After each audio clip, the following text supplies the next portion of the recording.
Hey guys, this is Alex, and welcome to the Two Dudes, Brews, and Reviews podcast. On today's episode, Austin and I are talking about one of the most remade, reworked, and referenced films in history. It's Akira Kurosawa's highly influential film from 1954, Seven Samurai. If you like what you hear, consider subscribing to the podcast. Leave us a rating and review, and maybe even tell your friends about us. With that being said, we hope you enjoy the show.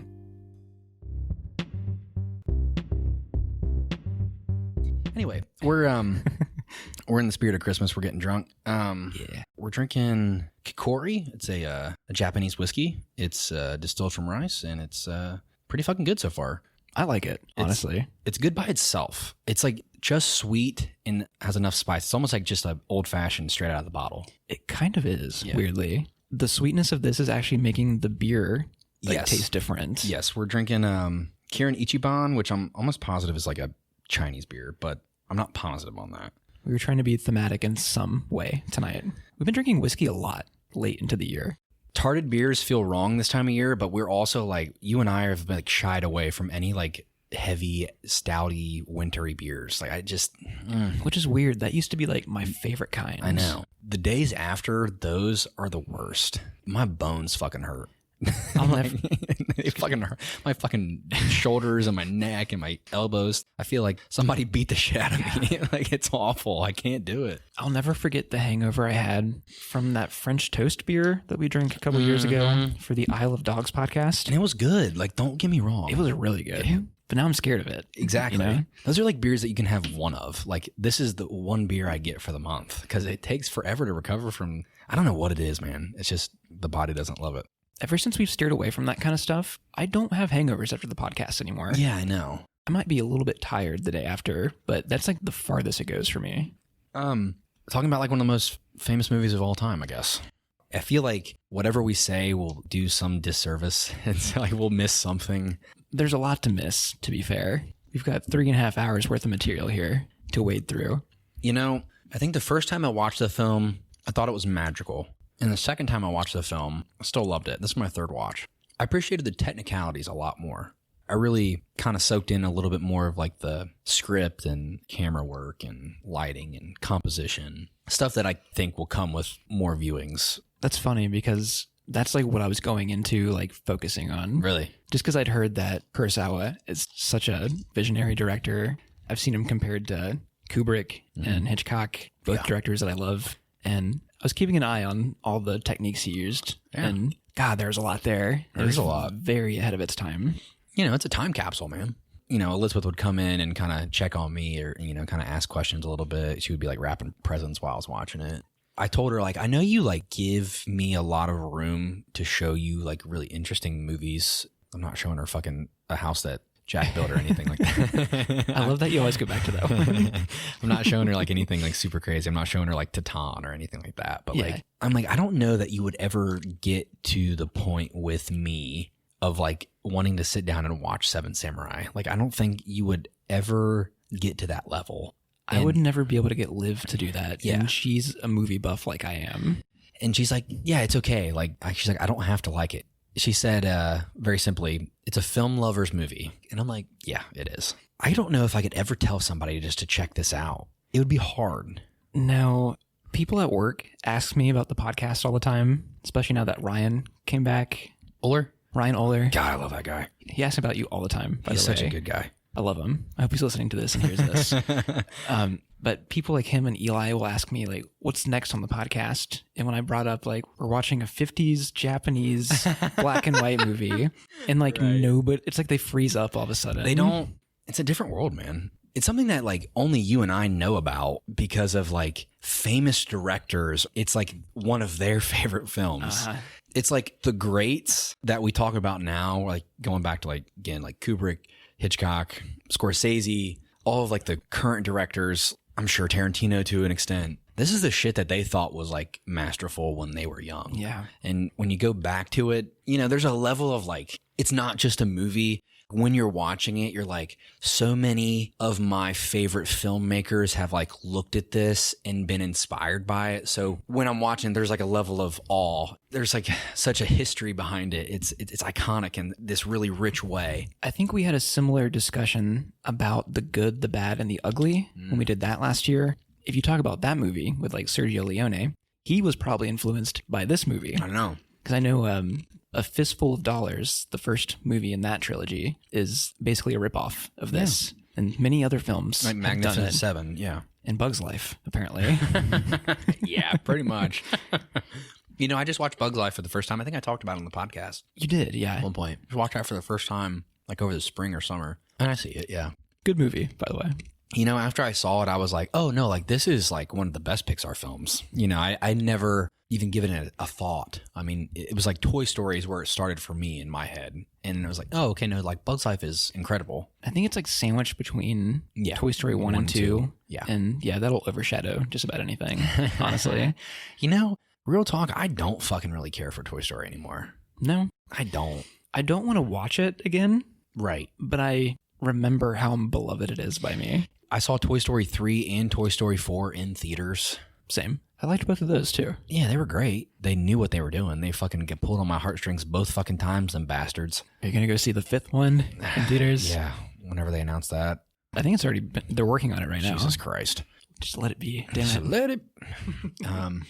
You know, at some point in the near future, there's going to be a serious problem. We're going to have so much cool shit laying around that we're like, I'm going to be constantly berated by like making Radiohead, Beatles references. It'll be like ADHD overload. Trying to add something slightly new every time you come over. We have a fucking live band in here eventually. Yeah, it'll be us. But yeah, man, enough of me gushing. I mean, how did you break up the film? Because I mean, it took me like a couple of weeks to watch the film. I watched it one time, just like you. It's a 3.5 hour film. It's a lot. I think I broke it up into 3 to 4 different viewings. But like the first time I sat down to watch it, I only watched like the first 10 minutes. Right. Because I thought like this podcast was postponed temporarily. And so I think at the time I was like, I'm going to just hop in and see what this is like before I give it a full watch. And then my rhythm was kind of thrown off after that, waiting an extra week. But I sat down and watched like an hour each time about. I think it took a long time to grab me. There are certainly scenes in the first act, in that first hour, that are great. And there's like excellent moments. But it's not until the invasion is about to happen later in the film where I was like fully into it. Yes. And then once it's over and I get to look at the whole picture, obviously it's you appreciate it more. Goddamn masterpiece. Right. See, that's something that frustrates me because it's not a film that you're like, oh, I want to watch this again after I just watched it because it's like, it's such a time commitment. This time of year, it's like the worst fucking time. I probably should have waited till after Christmas to do this, but it's like, you know, hey, there's going to be this 1.5 hour drag, you know what I mean, at a minimum. And it's so hard to get engaged in that. It's just not a movie. I think it's a film that I will return to again. We're going to do a podcast on it, and like that'll be enough for me now, and I think it'll elevate the next time I watch it. I bet there's a lot going on in the first act that like I would appreciate more riding the high of finishing the film. You know what I mean? It's like the level of engagement is so little at the beginning because you know that you're going to be here a while, and so you're trying to conserve energy in some facet, you know what I mean? There's still beautiful composition and like interesting movements going on in frame. And like you're just getting introduced to a character bit by bit. But like part of that is there's a level of cheesiness going on the whole film. Yeah, to a degree. You know what I mean? It's an old ass movie. A lot of the emotions are like cranked to 10, 0 to 100, overacting. We'll get into the facial acting. Yeah, for sure. It's a lot, man. It can like be really off-putting. It can be. And I was worried for that first hour. Yeah, oh yeah. I worried for you because I knew this is going to be something that's going to be like, and then by the end, you're going to be like, okay, I kind of get it. There's a lot of blockades here. I mean, oh yeah. Foreign movie plus 3.5 hours long. Also period piece. 1592, I think, is the general year that we're working with here. So I was worried for sure. Yeah. Oh yeah. And then I was breaking up my viewings by a few days here and there. So picking back up was really hard. Yeah. I finished the movie last night and I went to bed with a harrowing feeling. I'll be interested in how we read the ending when we get there. Yeah. When I watched the film this time around, when I got to like the middle of the film, I'm like, oh, all is good. I'm like, all is good. Everybody is so happy. Like, this is going to be a great film to talk about. And then I finished it and I'm like, this is going to be like a really odd thematic. I feel like I'm going to have a real hard time putting a ribbon on this thing. I agree. I think it could go both ways in terms of, is it somber or is this a happy ending? Oh, yeah. Let's do it. We've got a lot to get through before we go there. Yeah. He works with like these actors multiple times in his career. This is the only film that I've seen by him. Same. And so I want to venture into more of his work. I know that once like color film came out, like he did like a bunch of other like really ambitious films.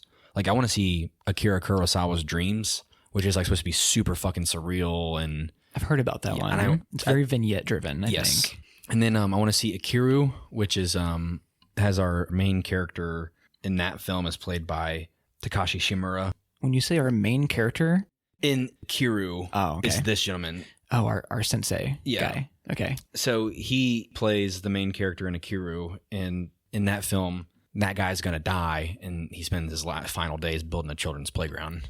That's the whole premise of that film. That's a lovely sounding story. It sounds like it would destroy both of us. I know the guy that plays the drunken samurai, like the tag-along. Mm-hmm. I was looking at his Letterboxd page today, and he's in almost every other single movie by him. He plays the main character in like Rashomon and another one. Hidden Fortress or something is what it's called. I've heard about that one. I know of Ron, I think, like R-A-N. I know like Yojimbo. That was the one that like started incorporating like squibs and shit. See, that sounds awesome. That's the one thing that was missing here for me. Yeah. You know, hey, that's something to talk about. That's something that really bothered me. There's a bunch of really like awful glimpses at humanity here. Yes. And you know, it's like the one thing that's missing is like blood. I want to see the blood spill from these fucking guys, and it's not happening. Even though I missed it not being here still didn't hurt those scenes. Like there was still an intensity.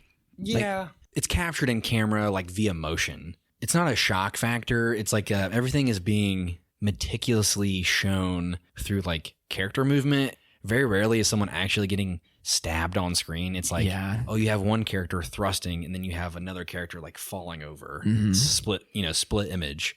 Most of the action, it's not like edited together like you would see in a modern film. Like it's usually like one take. Oh yeah. Like wide angle, kind of like just looking at everybody at the same time. I don't think you could do squibs there. No. I think it's in Yojimbo where there's like an infamous squibs. There's like a hard cut where a character slices through one and then it's like very clearly an edited like it cuts to like the actors like holding the slightly same moved a little bit. Yes, like stop motion, and then it's like spray. Hey, they tried. Exactly. It was the 60s, damn it. Yeah, like this is like 10 years before my father was born. So it's strange. It feels like such a long time ago. Like it's kind of strange to like go back and watch. You know, we were talking about Oppenheimer earlier. Mm-hmm. That's about the atomic bomb and those being dropped on Hiroshima and Nagasaki. This is like barely a decade after that happened in Japan. Oh, yeah. Which is crazy to think about. This is like coming on the heels of like Godzilla. Yeah. This competed with a Godzilla in theaters the year it came out. Really? I think. You know, the new Godzilla film, -1, is getting like really hyped up right now. I heard it's excellent. I have Shin Godzilla waiting for me at home, which is like I think it's from 2016. I've never heard of that one. It kind of went under the radar. It got buried by like the American Godzilla with with Bryan Cranston. Yeah, never seen those. They fucking suck. I tried. They're like the Fast and Furious versions of Godzilla. They fucking suck. I tried the Kong versus Godzilla movie like 2 or 3 years ago. We watched that too, and it about put me to sleep. God, they fucking suck. They're so boring. Even the action was boring. Like the monsters started fighting and I was yawning. You know, it was not good. God, I was so fucked up when I watched it, and that was the only thing that was getting me there. I want to go back to like Godzilla versus Mothra, the old ones, the ones from this era. You know? I watched the first Godzilla film. Did you? Yeah. Man in a rubber suit destroying Tiny City. Yeah, it was really weird. Did you like it? I don't think so. I've seen some of the Godzilla stuff from like the 70s to the early 2000s because I really loved it when I was a kid. Yeah. And all I remember is it would just cut to like Japanese people in a power plant freaking out. Freaking the fuck out. And then Godzilla would come out of the water and like knock buildings down or fight another monster. Yeah. That was the movie. That's the movie. And I loved it. We went to, so when I picked up Shin Godzilla, I picked it up at Half Price Books, and I had made a deal. Me and Elizabeth made a deal. We were like, okay, hey, we're going to go in here and we're going to see some stuff that we like, and we're going to want to buy a bunch of stuff, but we get one item. We get one item a piece. And that was like, it was a deal. Like, we were like, yeah, fine. Went in there on the carts, the stuff that's like actually worth picking up, the stuff that like goes quickly, they put out on a cart. There was a whole Godzilla collection. Like there was literally from start to finish, there was a full Godzilla collection. And I was like, Elizabeth, you guys, let me get this. And she's I bet you were the one that's pushing the number one, like the one thing in the world really hard too. I was like, listen, oh yeah, for sure. And then I was like, Elizabeth, look at this. Look how cool this is. And she's like, you remember what you said? Fuck. I opened my mouth. I fucked up. You're going to rethink that next time. Next time I would go in there and be like, I get everything. You get nothing. Yeah, that'll be the deal. But yeah, I picked up that. I want to see it. I hear it's like the most harrowing shit in the whole world. Like I hear it makes you feel terrible, and I want to watch it. It sounds great. Yeah, that's right up my alley. Yeah, man. We'll have to check it out sometime together. It's a movie that I won't watch by myself. I know that much. Elizabeth will be like, "Fuck that." I would be down. I mean, how do you feel about our cast of characters? Because like, there's a lot going on here. There's so much. I think for the first 30 to 40% of the movie, it was hard to keep track of who everybody was. Yes. Everybody has the same hairstyle in this movie. Can we talk about this for a minute? I was going to ask you because I was hoping you had answers. No, I have no answers. The ponytail balding combo. Yeah. The only thing that I could like piece together, I was like, maybe the men in Japan at the time thought it was manly to be bald. But then why not go all the way? Exactly. Also, in samurai culture, isn't their hair kind of like the top knot is like sacred? Yeah. There's a emphasis when our lead samurai has to cut his hair in his first scene to like impersonate a monk. So I don't think they're doing it on purpose. I thought maybe it had something to do with like they had been like scalped or embarrassed in battle, and like that was a thing that you would do. All of them have this balding effect. So I don't think that would be the case either. I think this movie would be like that much better if this wasn't the choice. It has to be a historical thing. This is coming after a stressful decade for Japan, too. I don't know how culture in Japan, like, treats men, like what's expected of them. Oh, yeah. It's a lot different. It's like if you think the American dream, Republican man, that it's like that times 10, but like business casual version of that. Yeah. It's like... And that makes sense. Yeah.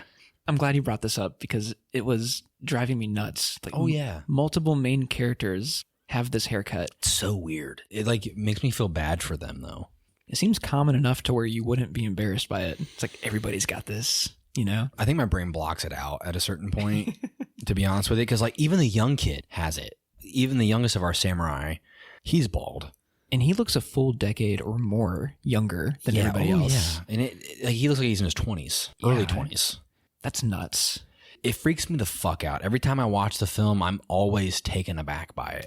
It's the one thing while watching I can't get over. It makes me so uncomfortable because like it would even work for like the older characters, but then it's like, oh, the freaking kid is rocking the bald spot. Like it's so weird. It was distracting in the scenes with him and Shino where they're like frolicking in the flowers. Yeah. They lay down and you see the top of his head. It's just like glistening. Like, what the hell's going on here? Oil that fucking shit up, boy. You got a hot date. I think after a certain point in the movie, I do begin blocking it out too. And then I think the characters start to get fleshed out more. And many of them have defining characteristics to where I know and like everybody for a certain reason. Right. Honestly, that's the biggest struggle for like the first half of the film. Even the side characters have pivotal moments in the plot. I think that's why the movie is a lot to digest, is because every character that we see outside of our bandits, the bandits are like a catalyst. They're nothing. They're like the goons. They're basically invisible antagonists for almost the entire movie. Exactly. Their introduction scene is about 30 seconds, and then you don't see them again until they raid the village. It's so much to take in, and It's a very slow, drawn out process to like be introduced to each character. And I think for me, the moment that changes the film is when names are going to be really hard for this one. It is. I'm going to have to keep referencing. Editing is going to help me. I'm probably going to reference some characters just by their trait. Like there's a sarcastic samurai in the group, a shit-talking one kind of. Yeah. Kikuchio, I think. I don't know how you say it. God, forgive me. I'd be the wrong person to ask. You know, our monkey-like character. I don't know how to describe it. Jesus Christ. He's our buffoon. The wild man. Yeah. Yes. When he breaks down and is like, it's the samurai that have made the farmers this way, and like he cries in front of the other samurai, I'm like, oh, okay. That's the moment in the film where I think our characters become a little bit more than just like caricatures. They become a little bit more fully fleshed out. That's like one of my favorite scenes. Oh, by far. It introduced an emotional complexity that I didn't know the movie was capable of yet. Exactly. I think it's important too because you basically take the character that's like the nothing. Our comedic relief is probably our most tragic character in some way. And I think it's like some of the best acting in the film as well. Like I think that scene is like probably one of the best scenes in terms of like what an actor does on screen. I think we both agree like there's like a lot of overacting. And I think it might be of the times as well. And also maybe a culture thing in terms of like cinema. We've seen like 50s and 60s TV shows and movies where in America, your male lead, your Jimmy Stewart, your Cary Grant, they all talk like this. See, listen, listen here, buddy. I got a knuckle sandwich waiting for you, and you're gonna eat it real good. Like that's like a really heightened form of acting, right? But we're kind of used to it. And jumping into Seven Samurai and having this like Rikishi character who like has like the most mournful look on his face at all times. Yeah, the man that his wife was taken. Yeah, he overacts a lot. He was the biggest offender to me. Yes. Everybody else like looked normal compared to him. Also, Shino's father has like the deepest scowl I have ever seen. He wasn't in many scenes, was he? No, not really. He plays a background character a lot. Man, he's a piece of shit. God, and like there's a lot going on here. And like that's something that I want to unpack because that's like tough to watch. Honestly, like the film is lighthearted in many ways. But that is one where it's like, God, it's like, it's tough to watch because to an extent that it was real at some point in human history. Like this is the way that like people interacted. To an extent, it's probably the way that some people interact today.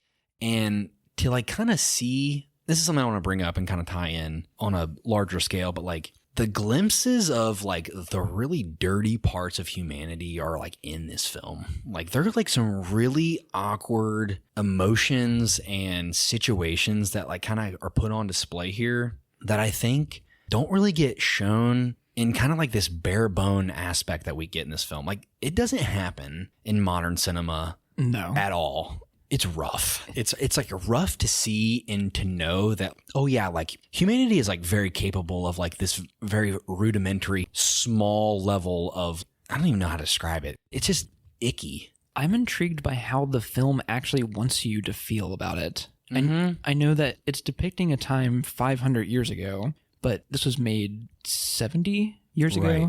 And like the attitudes towards women in America weren't great. Right. Still. I don't know what it was like in Japan. Right. That's a lot different. So I wonder, is it comedy at the time? I don't think, man. Like, it's a harrowing tone for sure. Yeah, the tone is not. I even think at the time it was like, ooh, like that's rough. Because I know that this film challenges a lot of Japanese traditions, kind of having like a semi-anti-war sentiment. Right. Or like focus on individuality and stuff. Mm-hmm.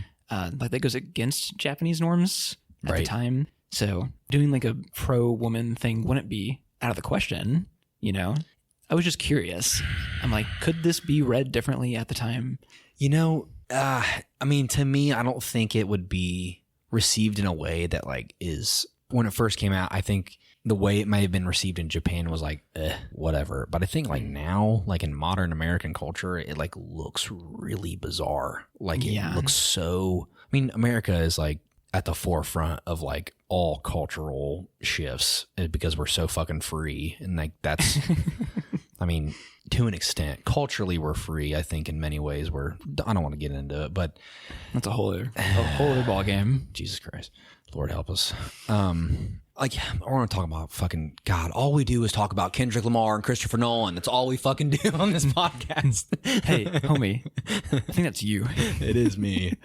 I fucked up. Actually, I brought up Nolan multiple times tonight. But like, my fault. When we talk about a film like Oppenheimer, where I think that film like tackles humanity as a whole and like how fucked up we are, and then like that's on like a very grand scale. I think when you like tone back to something like this and like strip it down to like, oh yeah, like we're just like fucking terrible. Like we're awful. And then like it gets showcased in a way, even in the end, and we'll get there, where it's like, yeah, we suck a lot. You know, when this happens to Shino the second time, when it's like out in front of everybody towards the end of the film, I was expecting like the samurai to stand in the way scene, you know? Yeah. It like, doesn't happen. Like, back up, sir. Exactly. Doesn't happen. No, they do talk him down, but it's like not in a negative way towards him. There's a distance involved. And there's like we don't want to interfere with like village politics. Yeah. And that might be a culture thing too that is not translating to me. I think when you watch a film like this where like very clearly like the farmers are shown in a way where it's like these people have been oppressed and raped of like their women and their goods. Years of hopelessness. Yes. And that's like right from the get-go. Yeah. And like that's like also like one of the reasons why I think the first half of the film is like so disengaging is it's like you can't like plug into like this sense of despair like right off the bat. It doesn't become very character based until a little ways in. Our introductory scene is Rikishi eavesdropping on the thieves briefly and then going back to the village to like give the info, like what he heard. And the very first like character based scene is like villagers just screaming and running around and arguing with each other. And like, that's our foundation of the film. That's our introduction to these characters. They panic. They're like chicken. My favorite aspect of the film is easily like the war planning. Like, I love that. It was perfect. That's like my favorite part. You know, when I read through The Way of Kings for the first time, Stormlight Archive, a lot of that, there's a lot of like military strategy. Like it's a lot lighter than this, but that's some of my favorite aspects of that book. You know, there's like spear combat and sword combat, and he writes really great action. Like that's what he's kind of known for in like world building, and getting to see kind of this bare bones level of it is really nice. I mean, like we've seen other films, like we've also seen The Last Samurai, which is there's some of that in there. I love the final act of that movie. Yeah, exactly. I mean, it's like that stuff is like the scouting is interesting to me. Like when they go and scout or like pick off a few bandits at a time, you know, before the final battle, like that stuff's, it's only the most intriguing. Like it would still be interesting to watch, but it's only intriguing because our characters are moving through it. We've already established that route. So, you know, there's something to be said there. I love a film that I call this like a procedural where you get to see the whole process, like this planning stuff. It's not like super plot heavy. It's just giving you an insight into everything that's about to happen. Right. I love movies where it's just like, here's the plan and we're going to show you every step. Right. And the execution of it. In a modern film, that would be like the 40 minutes that we spend doing that would have been wrapped up in about 7 minutes. It would have been like, we're going to have a main character talk to like a side character and be like, what do? We have to win. And then it's like, how do we win? This is how. Music montage. Here we are. I was about to say it's either that or a montage. Yeah, it's for like, sure. There's other movies that are like built entirely around that idea. Like I haven't seen it yet, but Dawn of the Dead, like that film is like zombies are attacking them all. What do? Well, we put a barricade in front of the door and we secure food sources. Like it's not a plot or drama heavy movie. It's here are the steps we take in this situation. And that's what they're doing here. And I loved that. It made him feel real. It made every character feel really grounded for that reason. Yes. Like, even like the women and children, not even having like a face to like outside of like Shino, the women and children like being in a house, watching the action happening. There was like a level of emotion there and like a reminder like, oh yeah, remember like they're still here. You know what I mean? Like, and so it's not just like this testosterone thing. I mean, to an extent it is, but there's a reason why they're hidden away the entire time. You know, to me, it's such a slice of life and time. Now it's like a woman has to be like one of the supporting main, and and this isn't a criticism, but like, it's just of the times. It's a reflection of that time. It's weird to look back on. And also like the times that it's portraying, like the 1500s, is like, yeah, at that time, women were like viewed as like somewhat of property and a commodity. The way all the men talk about the women, and like, here's one for you. When he's like, how about I work double your share and you and me have a little one-on-one time? Like we get friendly. Yeah, it's like, you're talking to a 12-year-old. Stop that. That was weird. Stop that right now. Because it's coming from like one of the most likable characters. Too. Yeah. It immediately makes him feel awful. I'm like, no, no, now you're unredeemable. Mm-hmm. That's that wear and tear from the years this has existed. Jesus. At least it was brief. Yeah. That was like one scene. Literally that moment, there's like a fun little happy little music number happening in the background. I'm like, if there was no music to this, everybody would be like, what the fuck? What the fuck is wrong with you? But everybody's like, oh. That's why I was questioning the scene with Shino earlier. Because it's like, what the fuck is happening? These two things clash considerably. Yeah. I almost forgot about that moment entirely. God, I'll never forget. It's the one thing that's like stuck with me. It's like burned in my brain. I'm like, no. It might be one of the only things I can say negatively about the entire experience. Yeah, it's so uncomfortable. I really want to talk about technicalities. You know, I feel like we've kind of like brushed upon briefly like what's going on. First and foremost, I think this podcast will kind of differ in some ways from others. Yeah. There's a lot here, and I don't think we're going to lay out everything in a way that's like, you need to see this film before you watch, before you listen to what we're saying. I think we're not going to break it down in a way that's going to be bare bones. Like, this is a supplemental information podcast. I don't know how anybody would follow along to us ever if they haven't seen the thing. We never even like give the plot synopsis anymore. We don't do that anymore. We just jump into whatever we feel like. I mean, if you really want to know what we're talking about, you can always just like read the Wikipedia. Yeah, or like watch a quick YouTube essay or like plot summary. Yeah. But, you know, I don't even remember what my fucking thought was before this. Sorry. Fuck. Fuck. I'm a little fucked up, by the way. Are you? A little bit. This is going down so easy. That's the problem. And so is the beer. The beer is really good. It is. The beer is also like very floral. And I also think it's from drinking the whiskey. This is like a really great combo. Like the pairing we got going on right now, that's nice. I'm happy with this. You're talking about shots, like technicality. I want to talk about technicalities. So I think something that has kind of kept me here, and like I actually want to watch it again for this reason. This is like straight up one of the most beautiful things I've ever seen. It's because it's so simple and everything is so practical that I think I appreciate it the most. While watching the film, I'm like, God, I can't wait till I retire. This is what it is. I'm like, there is a reason why my grandfather watches Westerns on TV. It felt like reading a book. That's the pace and like the way that your brain processes it. It's like if you compared, you ever heard like the difference between like a kid's show that's like overstimulating and a kid's show that's like not, I guess, how to describe it. It's like, I think I know what you mean. You know what I mean? How do I describe it? It's like the difference between watching Courage the Cowardly Dog and then like watching Max and Ruby. This film feels so soft and like easy on the mind in terms of the way you can process it. I also feel like the way our brains are wired now with like social media and like TikTok, everybody wants to be able to process information like super quickly because we're so stretched thin for time, it feels like. And social media is completely fucked up the way we interact. This film feels like reading a book. There's something slow and patient about it the whole way there. It really gets to soak in. You know, part of that is like the pacing and the time that it was made in. There's a level of purity to it. You know what I mean? Yeah. Everything is perfectly placed the way it needs to be. And I don't really know how to like describe that. If you put this up next to a modern film, for some reason it feels like just as good, but in a way that's like richer.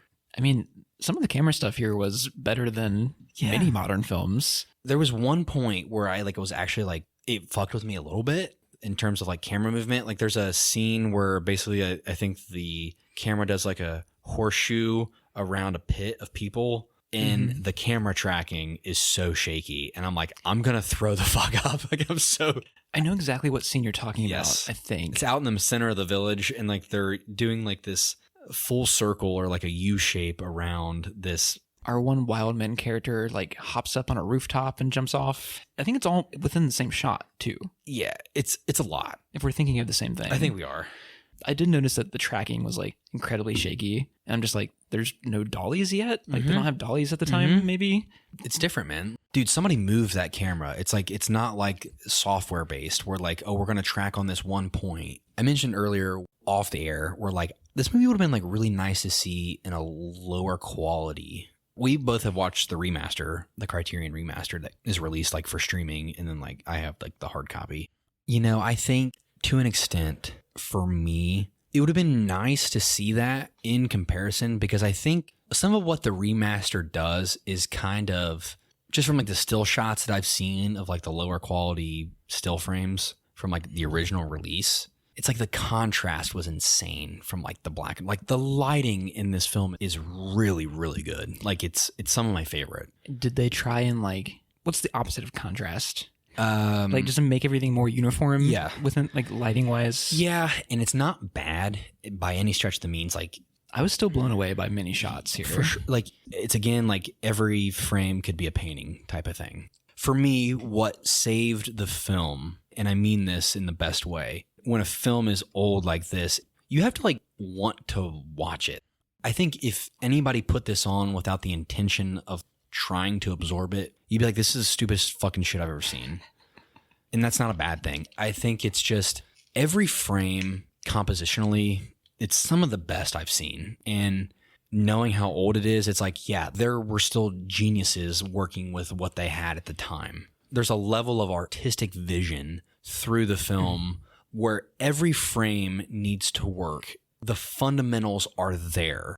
And it's still going to be cheesy because it's old, but it works for that reason. There's a reason why it stands the test of time, and it's because it lays on the foundation of being technically superior. I think I read that this is one of the first movies to use a 3-camera setup to film an action scene, where like normally they would have one camera, and if you wanted like a different angle, you would just have to do the scene again with the camera at a different place. Right. And I think they would have one camera that's wide, one camera that's like in a mid level, and then a guy carrying it around, you know, and then you would just cut between those cameras for a certain sequence. And this was so far ahead of the time. I've seen many Hitchcock movies recently, and like he's great. His camera movement is awesome, but this felt even more ahead of what he does. I think the subject matter kind of opens itself up to be that. Okay, you have to like display action. Like Hitchcock films are like suspenseful and like slow, and it's usually like indoors, right? A lot of the time. And this, where it's like, you know, a group of people, they could run a line through. If a frame is a square, you know, you could start in the top right corner and like do a nice curve down through the, you know, from the background to the foreground. Like there's a level of like every shot is a landscape, and okay, we're gonna have these characters move through a landscape. Having that painterly. There's something rich about everything that's going on here. It's actually amazing how many perfect shots are in the film, especially how many like only have like a 1 second of screen time, like editing out of really great shots. Later in the film, there's a lot of stuff at night. I think that's where the cinematography was like shining for me the most, like these nighttime scenes with like the fires going. And every time it cut to something, I was like, that's beautiful. If I was the one either directing or editing, I'm like, let's sit on this for a minute. Like, let's look at this. Yeah, man. I'd have a hard time like moving on. I mean, you do have to move the story, but goddamn, the direction was so good at certain moments. There's other aspects of composition and lighting, and there's a level of contrast, like the hillside flower scenes. Like those were really interesting, and like those moments in the film are like really uncomfortable too, because like you basically get like the virgin story in this film too, which is like really uncomfortable. Yeah, the romance stuff was a bit iffy. Yeah. It was there just enough to be bothersome, but not enough to like affect my overall opinion. Right. Like if you broke it down, it's probably like 2% of screen time. If that. It's even. A long fucking movie. Long fucking movie. God, it's 3.5 hours long, dude. How long is The Good, the Bad, and the Ugly? Like 3 hours? Just about 3 hours. Yeah. I sat down and watched that one all in one sitting, I think. It's so good. It was a lovely film. It's the fucking best, dude. You know, that's one film in recent podcasts. I mean, hell, it was this year. It was like the beginning of the year. It was. Like spring. Early January. Oh, really? Yeah. Damn, that early. God, has it really been? It was directly after Die Hard, which I did at Christmas. And we recorded Die Hard on January 1st. Going back to old stuff, man, it's like there's a reason why it works.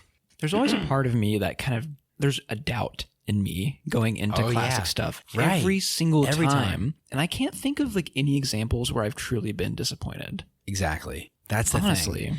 Like when we watched Psycho for the first time, I'm like, ooh, Psycho. That's a super early podcast, but were we let down at all? No, it's like, I love that movie. When a film is time capsuled in the way it is, for some reason, your brain adjusts immediately to that point in time where you're like, okay, these are my set of standards that I have right now. And then your appreciation adjusts based off of that. Where like those opening scenes in The Good, the Bad, and the Ugly, I'm like, this is beautiful. Like, this is the most beautiful shit I've seen. And it's like, oh yeah, like you couldn't make this technology that this camera was. Like you couldn't like buy the fucking parts that are needed to service the camera that this was shot on. That's how fucking rudimentary it was compared to what we have now. It's funny how much was actually working against that film. And it's still one of the greatest things ever despite that. Yeah. Filmed with no sound. Everybody speaks a different language on set, and it's like all dubbed over. By the way, was this done in a similar way? Yeah, Seven for Samurai? sure, 100%. I could tell the dialogue was dubbed many times. Oh, yeah. I wasn't sure about, like, was this filmed with no sound, and, like, everything is just post? I think the vast majority of it is post. I don't know if you noticed this, and I definitely noticed this time around. There is a lot of, like, reused audio throughout the film where like the laugh track is the same for all the samurai a couple times and you know what I mean, like stuff like that, and like swords clashing, crowd yelling and crying and wailing. Like the crowd yelling one was the one I think I caught. Yeah, for sure. You know, there's stuff like that that's getting reused. It's always the same hysteria. And you know, I think there are moments in the film where that shines through the most, and I think it's a combination of like the audio and then like the acting that's happening in camera. When they come back from raiding the bandits at their base, their hideout, when he falls down, he's like, "That's my wife." He like immediately just like hits the ground like he's doing a fucking burpee at like football practice. It's like he just fucking hits the ground and starts like wailing, and it's like and that's the one guy that overacts the most in the movie. And it's like it's such a weird combination on the senses. Does he die? No, but he should. God, he should have been the one to die. It would actually make sense thematically. Because he had nobody left, you know? Yeah, and do you remember like when he was like, "I'll go get the musket"? They literally tell him, he's like, "You're looking to die." The samurai tell him, they say, "You are looking to die. I'll go instead." That's something I want to touch on. I feel like we've kind of laid enough down to where it's like, I want to talk about our guys. Yeah. I want to talk about like what they stand for, and like, this is what I want to talk about the most. They kind of struggle with what they stand for throughout the entire film in a way. Yeah. Which is interesting. It's kind of like the through line throughout the entire film from start to finish. Like there's a lot going on here, but like from start to finish, you know, there's some struggle with their identity as well. You know, they have like that moment of they're looking for glory and like riches, and, you know, and like they're kind of washed up. I don't know the culture of samurai. I know that they're considered ronin. Ronin are like masterless samurai. Yeah, they're wanderers. Yeah. I never really thought about this before. So they're mercenaries. So what is the direction of a samurai with a master?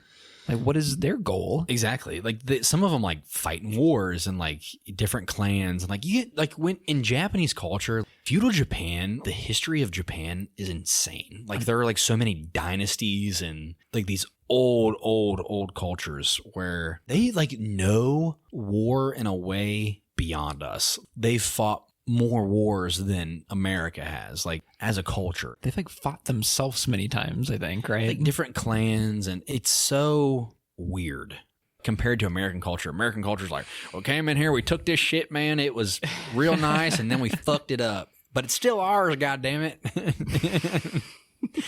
And we're winning for that reason, because it's still our fucking land. God, I hate to do that, but you know, it's just... You're not wrong. There's a certain level of American pride I find that entire aspect really intriguing. Yeah, it's like they live in a different culture, man. So what did all these guys get up to? Like in real life, what did a masterless samurai do? A ronin?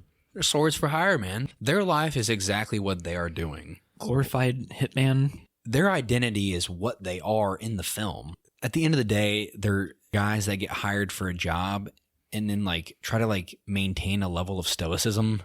I think it kind of shows towards the end of the film, which I don't know if I want to go.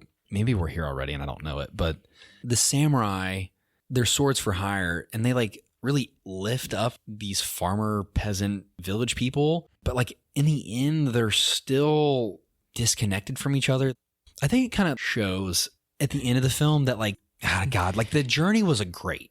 While it was happening, it was awesome. I think I know what you're trying to say. The moment the job is accomplished, they've been severed from this community. They are no longer needed. Yeah. And they have suffered great loss. Yeah. That's like just the end of the road in terms of this story. Exactly. It's like, what now? I don't even know how to feel about it. Like it's like a 5-minute cap on this 3.5-hour film. You would think this would be like a 20 to 30 minute section. Where like you need to sit here and you need to like let this soak in. And like this needs to be given to you in a slow drip. There needs to be another 20 minutes of small interactions between the samurai and the villagers before they depart from each other. And that doesn't happen. It's like immediately the battle's over and then like they sever from each other. That's a good way to put it. I completed my thought. Like I don't even know how to feel about it. It like breaks my heart in a way because like from start to finish, you're like, right before this happens, it's like everything is good. Like even though like people do die and like some of our main characters that are beloved, you're like, they died and it feels okay that they died because they were so invested in this community. And then like after that, it's like, no, it's like it was all for nothing. I guess it all depends on how you read our master samurai's like last line of dialogue. I don't know exactly what it was, but he says like the village benefited, but not us. And then it cuts to credits immediately. He's like, we have suffered great loss. The victory belongs to the peasants. It's shot with like the graves as the backdrop, and it's like really harrowing. Perfect composition, by the way. It is. And I don't know how to read that because is there a sense of honor about doing this? They're elevated above in the shot too. The sword's in the ground. The graves are not being looked down upon. They're above. Is it like the cause, the fact that they did this for nothing, the honor you gain from that, like the personal honor? Like, is this a positive for them? Right. It's weird because like we're ending off on a moment where like none of these characters have had time to even digest the moment themselves. Right. There's no finality in the people that it affects the most. Even our young samurai gets like totally blown off by Shino. That was weird. It is weird. It's an interesting scene. Like she like goes to dancing and rebuilding and like they're all doing this like song together as they rebuild, and he just gets cut off completely after that. And that opens the door, I think, earlier in the film where our comedic relief character, forgive me, I'm not even going to try at this point to name him, but like, when he talks about, oh, this was me, like he's carrying that, holding that child. And one of the best moments of the film. Yeah. Some of these moments of open-endedness kind of like allow discussion and further contemplation on like, okay, kind of like what happens after this? Because it's like, okay, well, like, I know for a goddamn fact that boy didn't wrap his willy before he fucked that bitch. so it's like that's a great point. It's like, is he gonna have like, is his son gonna be born into this village that he's never gonna meet or something? And like stuff like that where I'm like, life will go on. Yeah, and then like there's a level of they're like outcasting these samurai now, and it only like sows more sorrow. It only weaves in a fabric of like pain in the end. And like that's like really sad for me. One of the reasons why the film is like kind of good, even though like I don't even know that I love it to the way that I think I should. Yeah, does that make sense? Like there's a level of appreciation, right? I definitely appreciated it more than I fell in love. Exactly. I'm glad I watched it. Like, right. This was an enriching experience. That's the thing. It's like every time I watch the film, I'm watching it because I love films, but I don't know that I love the movie itself in the way that I love other films. Like it's not enough in some ways. I don't know if it's like the culture, like if there's too many barriers to entry, like maybe I'll love it more as I get older. Like the more you learn, the richer the movie will become. Right. I'm sure that is the case, or will be the case. I mean, don't get me wrong. This was a goddamn masterpiece. Yeah. But like you and I are young in our film like exploration. Yeah, like which is weird to think about. We're gonna go into like other movies like this where we're like, there's gonna be a section of the podcast where we go to old films and like digest them in a way. And like that's okay. But I don't know right now that I'm like in love with the film the way I want to be. That's hard because like I respect it, but I'm also like not, oh yeah, this is in my top 10 films of all time. It's not that. It's not one of my new favorites. Right. What else have you seen from this era? Because my classic film repertoire is like almost exclusively Alfred Hitchcock. I don't have a lot. Like I need to see a lot. Like it's like this and Godzilla are like classic Japanese films that I've seen. Stuff like with the same pacing and tone is like The Good, the Bad, and the Ugly. That's it. So it's like I'm really dry on that. I'm in the same boat. You know, I think maybe like as we watch more of things from similar times or like more spaghetti Western or classics, more Hitchcock if you bring it in or anything, you know, same lane, the movie might get better for me. But like it's also classic cinema. It's a little bit of like a school project. I almost said that earlier. Like this felt more like studying than entertainment. And that's okay. And I kind of thought that would be what we did. And we need to hit that every once in a while, I think. I think when I recommended the movie, I wanted it to be like this really emotion-heavy film. That's what I wanted the podcast to be. I wanted it to be, let's talk about how emotionally impactful this is right here. But like when I finished the film, I think it needs to be more of a methodical dissection of like the old way. I think we did that to an extent. It's just not, it's not enough. And I don't know why. I want it to be my new favorite. You know what I mean? We both agree that it's like perfect, but it's not necessarily for you. This is really ambitious for the time. Right. Like, it's an insane movie. Yes. Dude, there's a fucking intermission that's like still in the cut. Like they leave it in. I loved that. When it happened, did you sit there and be like, somebody got up to use the bathroom or somebody got to get another soda? Like somebody went to a theater and watched this. You know what I mean? Like that was what was nice about it. That was like one of the moments I paused and like picked up later. So I picked up on the intermission, you know? See, I watched through the intermission all the times I've seen it. And every time I watch it, I sit there and I go, I'm like, somebody fucking got up to piss. How long was the intermission? Like 5 minutes? It's like 50. No, I think it's like, God, is it that 5 to 8 maybe? I fast forwarded through it when I went back to it. I think like the film is really engaging for what it is, though. Oh yeah, you know, dude, that's something to be said. The last act, which we haven't really talked about, like I know the war stuff. My heart was racing the entire time. Yeah, I know that one of the big plot points is like the 3 houses that lie on the outside of the village. Yeah, and they really build that up. So when we get to the raid, we have this perfect shot of like all 3 of those houses burning. It's like from a distance and they're all in frame. And like there was this harrowing feeling in my heart when that scene was going on. Villagers are crying and fucking weeping about their house being destroyed. And there's like a level of realism and like humanity to it. That's like one of the shining moments, I think. There's a lot going on. And for the whole film, it feels really grounded. The situations are big for like a small amount of people. You know what I mean? So like you're really invested in this big dramatic event for what ultimately is like a group of like 50 people with like maybe 7 main characters, like characters that we really interact with. But this is their world. Exactly. You know? Yeah. And it's built up that way. I want to talk about some of our like samurai relationships. I don't want to end the podcast just yet. Our youngest samurai with like the silent master. I love that little storyline. Like that was nice. Like very lovey-dovey character versus brick wall, basically. Yeah. And then like you get to see the brick wall break where he just tells him, he's like, I think you're a magnificent person. I loved that scene. I'm like, fuck yeah. Man. That's just the way you know, I think something that gets lost in modern culture is just people like complimenting each other deeply. You know what I mean? Like it's always got to be like, I like your shoes or I like your hair. No one can be like, I love your personality. Yeah. No one ever just says like some really endearing shit just off the rip.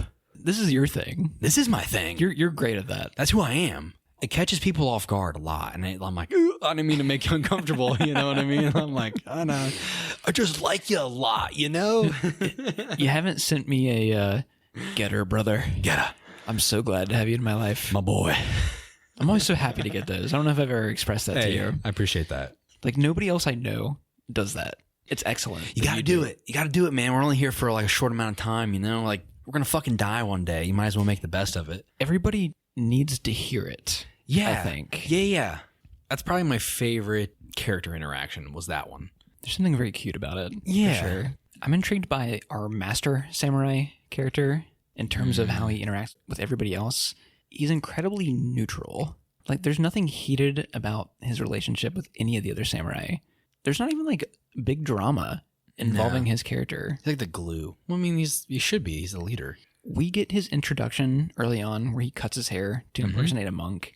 And then the rest of the movie, he like stands around and like gives orders kind of. Yeah. Like he's not a super active character in terms of physicality. Right. It's all like his direction from that point forward. He operates the story with his mind. He's less about being on screen and more about directing. Yes. I'm even having a hard time remembering like him in battle Right. at the end. Does he swing a sword even? He does. But it's also like he's also giving orders and like relaying messages or telling somebody to relay a message. And, you know, so things are it's also like a very chaotic last 30 minutes where it's just, there's a lot happening. It's pretty nonstop at that point. I'm intrigued by like our madman character, our comedic relief, the drunk guy.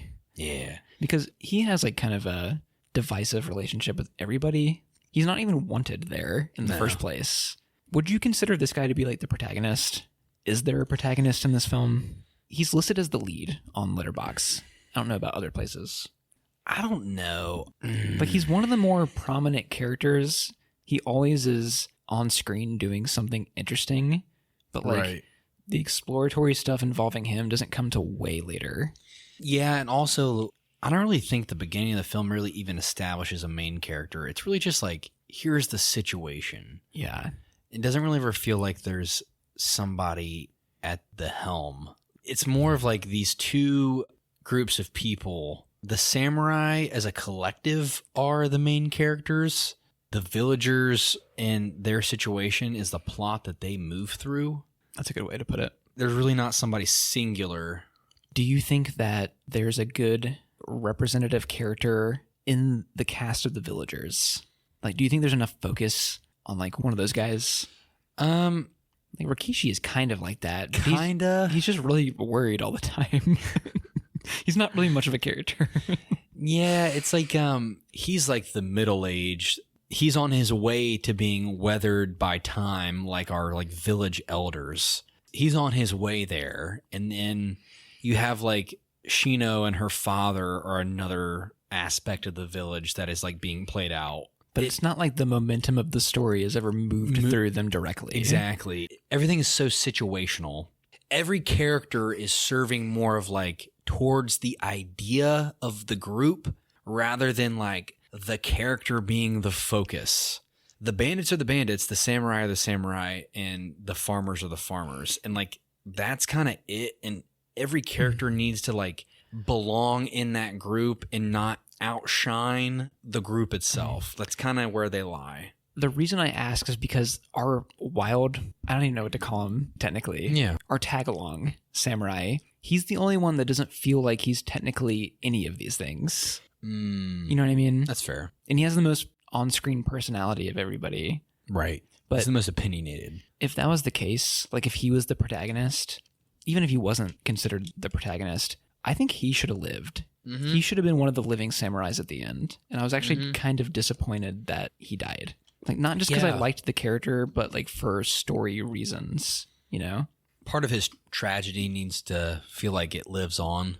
Yeah. And that was kind of an element missing for me, like in the very end. I mean, I kind of agree. Because his death kind of feels like really anticlimactic in a way, too.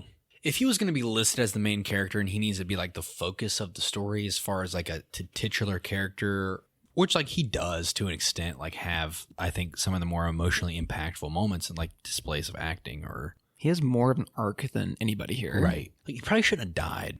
And if he was going to die, I feel like his death should be more of, like, a final showdown. Like, there should have been more of emphasis on, like, it being isolated compared to, like, it kind of just being like he dies in the heat of the chaos. Yeah. Which is more realistic. Right. Because for sure. Battle is messy. Exactly. And I think like this film does a really good job of like showing that. It's not perfect. War is messy. There's like a level of adrenaline throughout the entire thing. And I think like this film captures that rather than most films are like, all right, can everybody like just stop shooting in this direction so we can like film this really cool fucking moment about to happen? Like, you know what I mean? Like these two characters need to monologue in safety. Exactly.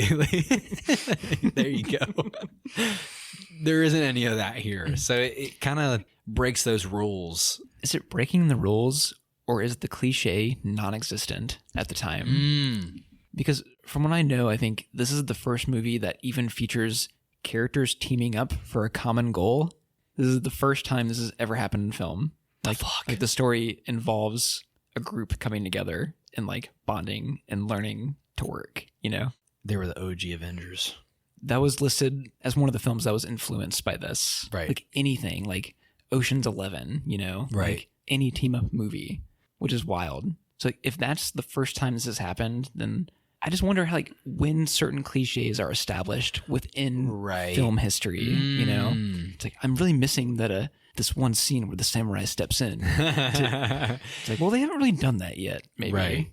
That's wild to think about. Some of it, too, when you think about samurai, you think about, like, dudes that are, like, drip the fuck out in cool-ass armor. They get, like, almost none of that here. And, like, no. It's like everything's, like, really bare bones, and part of that makes it like extremely believable. Like there's nothing like beautiful about the way these people look. Like a lot of them are fucking ugly as shit. I'm like, they look like they've been through some fucking rough times. You know what? Good. People in film are too pretty most of the time. Not everybody can be, they don't have that model face. I like some ugly mugs in my film. Yeah, man. Me too. You know, I don't think that all 7 samurai stood out to me. No. Good fucking point. There's at least 2 that I'm like, eh. And one of them is the first one that dies. Yeah. Because once it happens, I'm like, wait, who died? Who was that? Who's missing from the group right now? Right. And I couldn't even think of it. And it was kind of an awkward scene where that happens. Yeah. I think that's one of the moments in the film where I thought the direction in the camera was like just a little bit too chaotic for me to like let a moment like that sink in. I just know a gunshot went off and something bad happened because like the music cue was mournful all of a sudden. But I was like, wait, what happened? Exactly. There's a little bit of that throughout the entire film where like, I don't know if you felt this, but for me, although like I think the film is engaging for what it is, it's long, so your brain kind of paces it a little differently. But like some of the editing is, you know, hard to grab onto at times. It is. In 2023. Right. It's very hard. From my understanding, the editing of this is insane for the time. Exactly. So, yeah, you're right. That entire sequence with like them invading the thieves' village, you find that Rikishi's wife is still alive. She's alive, and is she willingly there or is she a prisoner? Because she commits suicide out of dishonor, from what I'm guessing. For the most part, yeah. Which is like something I had to think about for a few minutes after it happened. I was like, what the fuck? Like, just occurred. I think there's a reason why like she didn't like panic when the fucking building was on fire. She was like, finally. Yeah. And I was really intrigued by that scene because there's a long shot of just her reaction to the fire. Like this disillusionment, almost boredom by it. It felt like very like art housey all of a sudden. Like, yeah, like to get real that surreal. Yeah. And it makes sense after the fact. But I was curious if you were like confused by that entire sequence though. Because I forgot that she was the wife when she was first on screen. Wait, does she show up earlier? No. I just forgot that like that was what was happening. Oh. Yeah, you mentioned that you saw this. This is the 3rd time you've seen this. I remember the first time because you told me about it. Yeah. When did you watch it a second time on your own? I don't know. It was November of last year, if I remember correctly. Because Elizabeth told me I watched it twice. And I was like, did I watch it twice? She's like, yeah, you watched it twice. Like, she's like, once when you're by yourself and once when I came over. And I was like, oh, okay. I did watch it twice. And we trust our woman to remember better than we do. Yeah, I do. I'm like, yeah, I did that. I need you here. You're like a human diary. Piss break. What else do you want to cover? Are we missing anything? I don't think so. The soundtrack's kind of lackluster, but like also my standards have changed. Like I think probably for the time it was like, oh, it was fine. Yeah. It was a lot of like just percussion. Dun, dun, dun, dun. There's like a theme though. There's like a theme like the. And I noticed that a few times. And it's not the strongest theme in the world, No. but it was a theme. It was something. It wasn't like pulling on your heartstrings like I wanted it to, you know? I don't feel like the sound mixing even demanded that the soundtrack be heard that much. Right. I felt the use of music was kind of minimal. Right. If you're including the entire runtime. There's a lot of like stretches of quiet in this too. Which is like weird for what we're used to.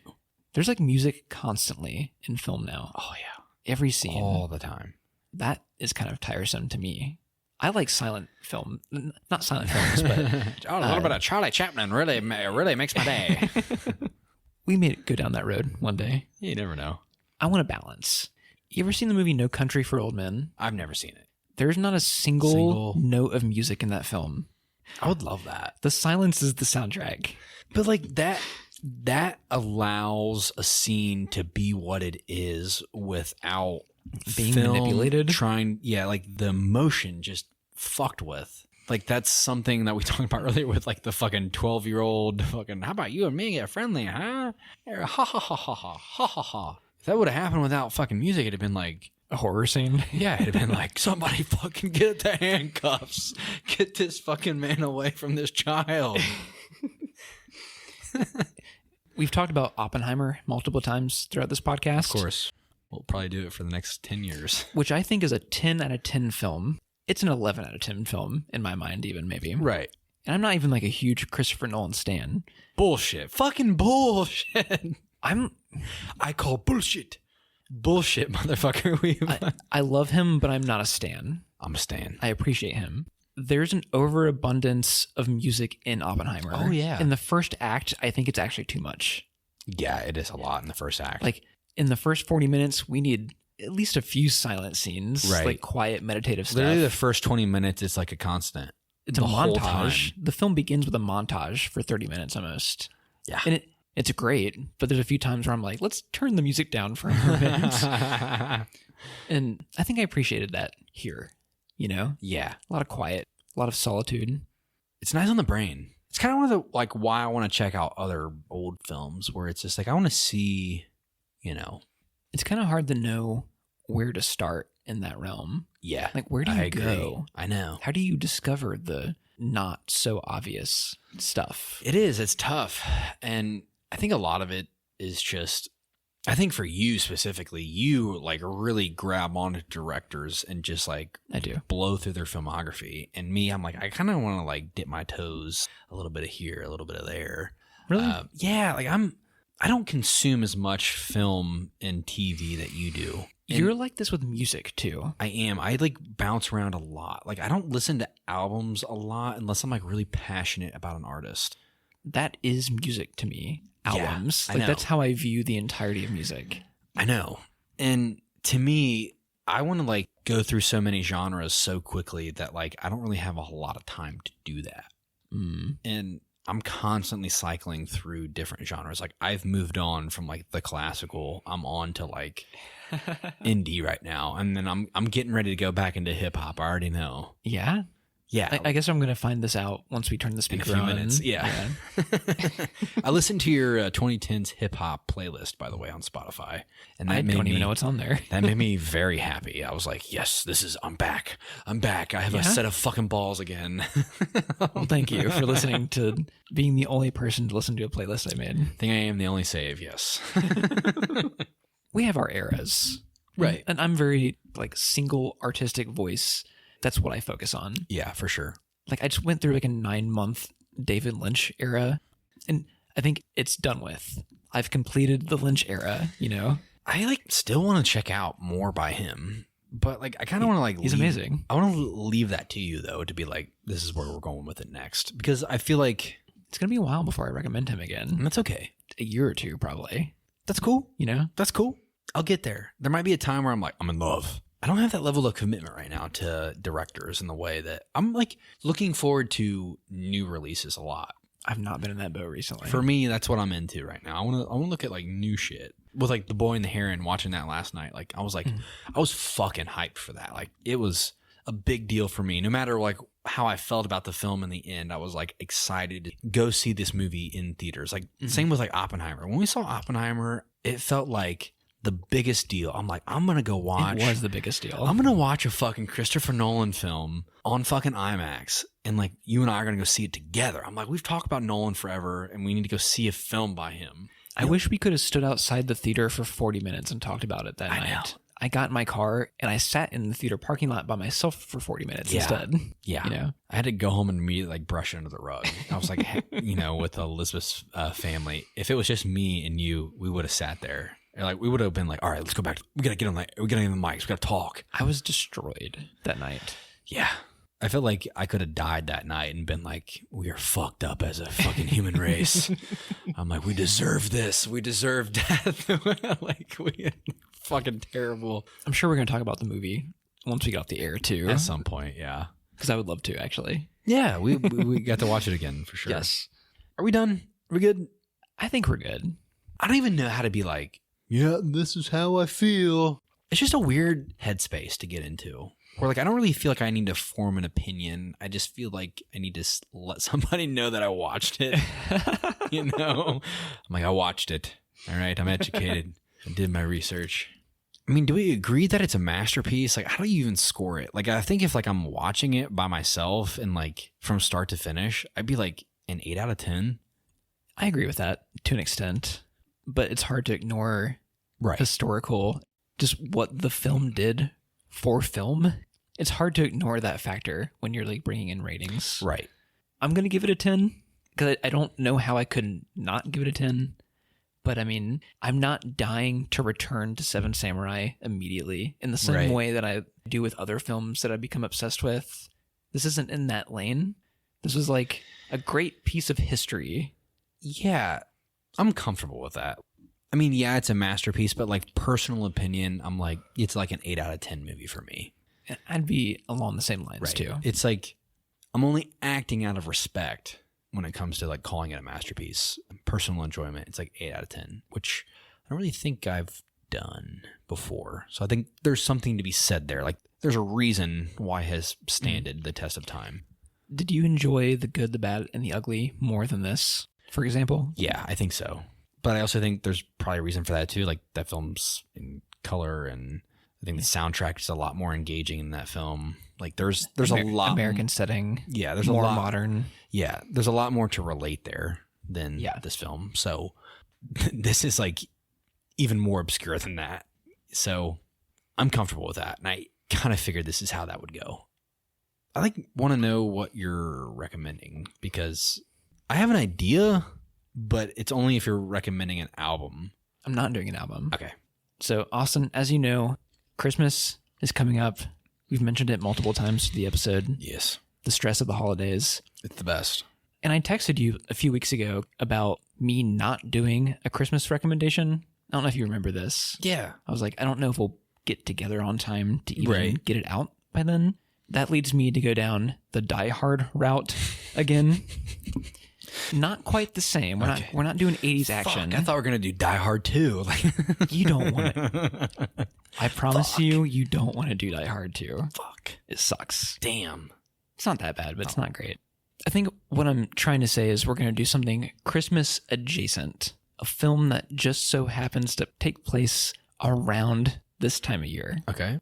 But in this film, it's not as pivotal as it is in Die Hard. Okay. It's like barely there. This is a film that I saw last year, and it's by a director that we haven't talked about on the podcast, and it features 3 leads that we've never talked about on a recommended episode. Okay. But it's a director that you've seen a film from. Okay. And it features 2 of the leads together again. The last time we talked about this trio of talent, it involved a corrupt policeman, a village idiot, a donkey, and two best friends quarreling over the Irish hillsides. Oh, okay. This is director Martin McDonagh in his film debut, a film about two hitmen hanging out in Europe after a job gone bad during the holidays. Do you know what I'm talking about? I think so. It features Colin Farrell, Yeah. Brandon Gleeson, Yes. and Ray Fiennes. Okay. It is the film In Bruges. Yeah. Okay, cool. Different route. We haven't really done anything like this before. Crime comedy. No, we've never done this. I watched this last year, and it balances its tones so well, where like the serious stuff is serious, right, and the comedy is fucking hilarious, and the performances are great. We've never really done anything with this kind of tone, and it's like a section of film that I kind of forget about a lot, where it's like a dramedy. We haven't really touched on that. It's like when the crime is played up as kind of a farce. Yes. Like within the plot. I think Fargo kind of hits a similar level in a way. Yeah. Like the Coens do that a lot. The plot will entice you and the character stuff will draw you in, but the writing feels like Tarantino and Coen's type stuff, you know? It's like an older film, like early 2000s? It's 2008, I think. Fair enough. This duo, Brandon Gleeson, Colin Farrell, they were in The Banshees of Inisherin, which we both loved. And it's like a bit of a reverse of that dynamic where like Colin Farrell is the serious one and Brandon Gleeson is the lighthearted one. Okay, yeah. You know, I think it's great, and I hope that you think the same. I probably will. Yeah. You know what I really want you to do? What's that? I watched like half of this movie like not too long ago. It was like the week before I moved out. The Nice Guys? Oh, yeah. Yeah. Russell Crowe and Ryan Gosling. Yes. I want you to do that soon because I watched that and I was like, yes, this is the best movie ever. I've thought about doing that film many times, and I think you're going to get a similar energy from this one. Yeah, that's what I'm kind of hoping for. This one might be even funnier than that one to me. Damn, okay. All right. Similar lane. Gotcha. All right. Well, we did it. We did the thing, I guess. How do we even sign these things out? Well, Getter, if you could do me the honors. Adios.